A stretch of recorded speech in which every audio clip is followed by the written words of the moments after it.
Today's video is not a workout video. Today is information for you that I've collected over the years from clients, and I feel it's valuable and I wanted to share it with all of you. I recently read an article in the Washington Post about total knee replacements. This lady wrote a fabulous article and her experience as she went through it. And it's crazy to realize that 850,000 people to 1 million people are getting a total knee replacement every year. That's crazy. This is a huge surgery. And that is why I wanted to put together a video that I could even use as a reference for my clients to help the next person who's getting a knee replacement. Just tidbits of tips that help them get through it, questions to ask your surgeon, post, pre, all of that. So I'm going to try to condense all the clients I've had and all the information I've got from them and put it in this video for you, just as information, because we all know that knowledge is power. So I'm going to talk about 3 areas: pre, before your surgery; once your surgery is scheduled, things to ask your surgeon; and then post, things that will help you in the post. Again, this is all experiences from clients that I've had, and I will share it all with you right now. So let's talk about pre. Let's say you're thinking about surgery or it is already scheduled. This is crucial. You must go into this surgery strong. It is key because this will affect your recovery. So strong means, let me tell you all the things that all the clients over the years have done collectively, not all of these activities with one person. There have been golf, Pilates reformer, stationary bike, electric bike outside, water aerobics, deep water therapy, which is amazing, strength training on machines, and of course strength training, free weights, dumbbells, kettlebells, bands, gliders, a lot of things that I use in my videos as well. So all of those activities I've had clients over the years doing to strengthen before their surgery, getting ready. Notice how I didn't say walking, because most of the time you have so much knee pain that you can't do a long period of walking. That's why the stationary bike was a big part of the pre. And you're going to need to embrace the bike anyways, because you'll be doing that a lot in PT. Now, let's say you don't have access to do any of those activities. A lot of times you can tell the surgeon, I don't belong to a gym, I don't have equipment, I don't know what to do, and they will send you to pre-hab. So you'll go to a PT beforehand and they'll get you ready and get you strong before surgery. All of that is a win. And again, crucial before your surgery. Going in strong is going to make a difference in your recovery. Okay, so now we are talking about questions for your surgeon at probably your pre-op appointment, so that you get all the information that you're going to need and you know what is expected before it happens. That's huge. And the expectations of you as well. So make sure you have lots of support. So if your spouse is going to be with you, a family member, a friend, you will need somebody with you probably a solid 2 weeks. So make sure you have good support around you, with you during that time. So here are some major and important questions to ask your surgeon at the time before the surgery. So first of all, will you be staying the night or will you get to go home the same day? The person taking care of you needs to know that so they can prep your home for you. So that is a key thing to ask. Will a walker be provided? Most of the times they are. Some people already have one, but that's another thing that you would need to ask. Will a walker be provided? Also, I'm not sure of the correct terminology, but the elevated toilet seat, I don't know if that's a commode, but you need to make sure you have something that goes over your toilet seat, because your knee angle will not be able to bend at 90 right after surgery. So you need to have an elevated toilet seat, preferably with handles, so that you can push yourself up like that. So that's another thing. I've had clients that bought their own because they wanted a certain one. You can buy them at medical stores or Amazon. So that's the next thing that you need to have for sure. The other thing is, what pain medicine will you be given? Especially if you have allergies to certain ones and you would like to know exactly what you're going to be given, ask in advance so you have an idea. I would also strongly recommend that you get stool softener. If they do not prescribe some, you can get it over the counter. With taking all that pain medicine, you do not need to be constipated during this time, because you've got other stuff to worry about. So stool softener is also a must. This is really important now. Ask your surgeon what range of motion will be expected of me and when. So if they say to you, in 2 months you need to be at 90 degrees, or in 3 months, or in 1 month, everybody's different. Find out and know what the expectations are so that you have an idea of the plan. So you want to know, when do I need to be at 90? When do I need to be beyond 90? And then what will happen if I'm not at those range of motions? What is going to be the protocol then? And will you give me time to try to get to those? So those are really important things to ask. A lot of people go into it and they aren't told anything until it's all done. And then it's, oh, you need to be 90. And you're like, wait a minute. So don't be in that position. You want to know, mark it on your calendar so you go in with all this information. How soon will PT begin? PT usually comes to your house initially, and then once you are in a different place, they will have you go to PT once you can drive and stuff like that. So I've had clients where PT begins in 3 days. I've had some where it begins 7 days. So again, everyone's different. Every surgeon is different.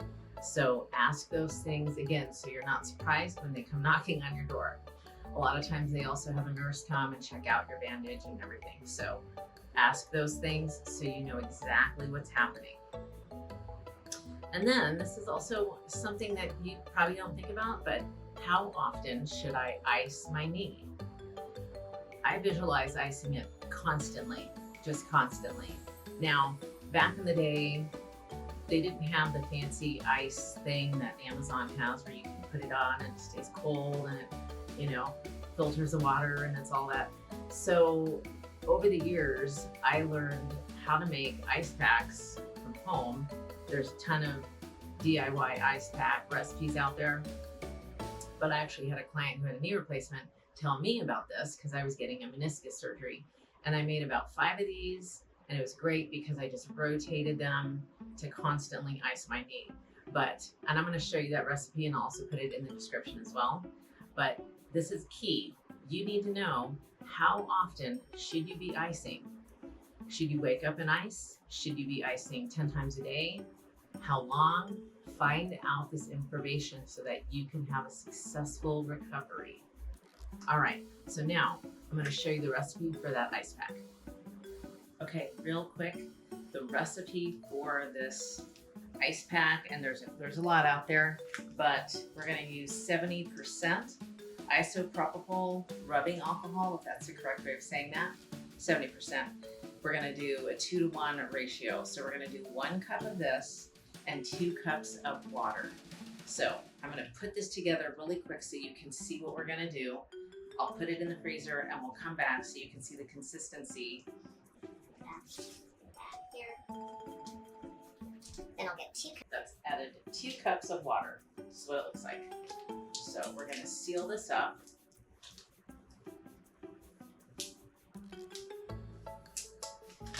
And I'm going to put it in my other bag. So it's doubled up just in case. A little bit more protection.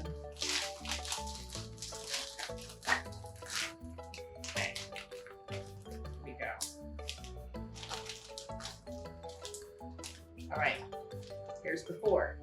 All right, and then when it's frozen, it's perfect. It's like, you can form it. It's cold, very cold, and you can form it over your knee, over your shoulder, but it's great. And you can put a date on it just so you know when you made it. They aren't obviously going to go bad. It's ice. I used to just replace the outside bag just so there'd be no leaking. And there is your homemade ice pack. Make a bunch of these if you don't have that fancy thing I was just talking about. And so now we are at post surgery. And what most all of my clients did is the person that was taking care of them created either some sort of Excel spreadsheet, a spreadsheet to keep track of their meds and when they needed to take them next. They set alarms, so sometimes you would have to be woken up in the middle of the night to stay on top of your meds and to stay on top of the pain.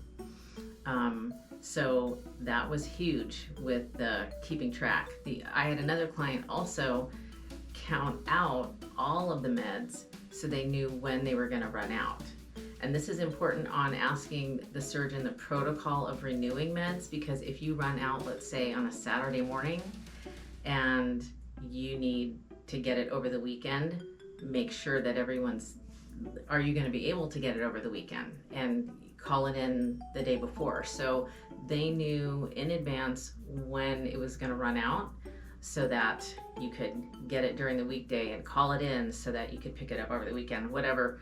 So anyways, that might be a situation, but now you know to keep track of that. So what I did is asked all these clients the same question, the same 3 questions.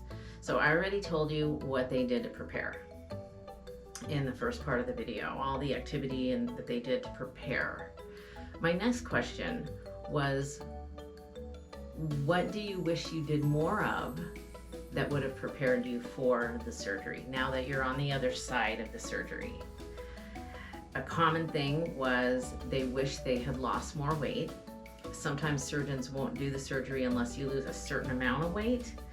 Some surgeons will just do it, so it just depends on the surgeon, but sometimes they give you that window and they go, yeah, we'll go ahead and do it, but you could have lost 10 more pounds. So a few of them said they wish they had lost more weight because they know it would have been an easier recovery, less strain on the joint. And remember, you're going to be doing a lot of sitting after because you aren't going to be too mobile. So that was the other thing, is they wish they had lost a little bit more weight. Other clients had wished they had researched their surgeon a little bit more, specifically in post-care, but now you know those questions to ask in the post-care. This client at the time didn't think to ask those questions because she thought everything would be answered. So that is the other thing, is researching the surgeon and the PT a little bit more and knowing, again, what is expected of you, specifically in post-care. The third thing I asked them was, what was the hardest thing that you had to go through, or what was the hardest thing about the after that you did not know it was going to be like?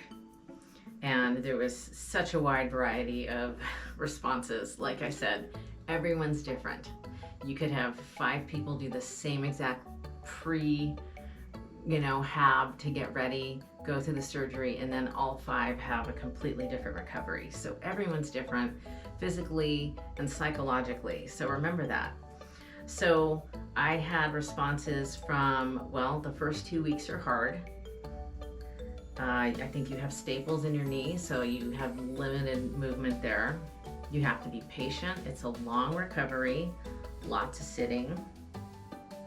Find a pool once you can, get in the pool. And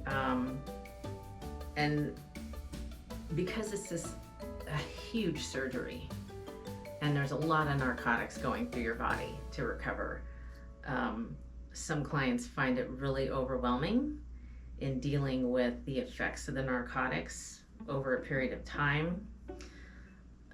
They found this to be emotionally and psychologically challenging through the weeks and the months in dealing with the pain, the lack of mobility, lack of sleep. Sleep is huge. Sleep is huge in general for recovery.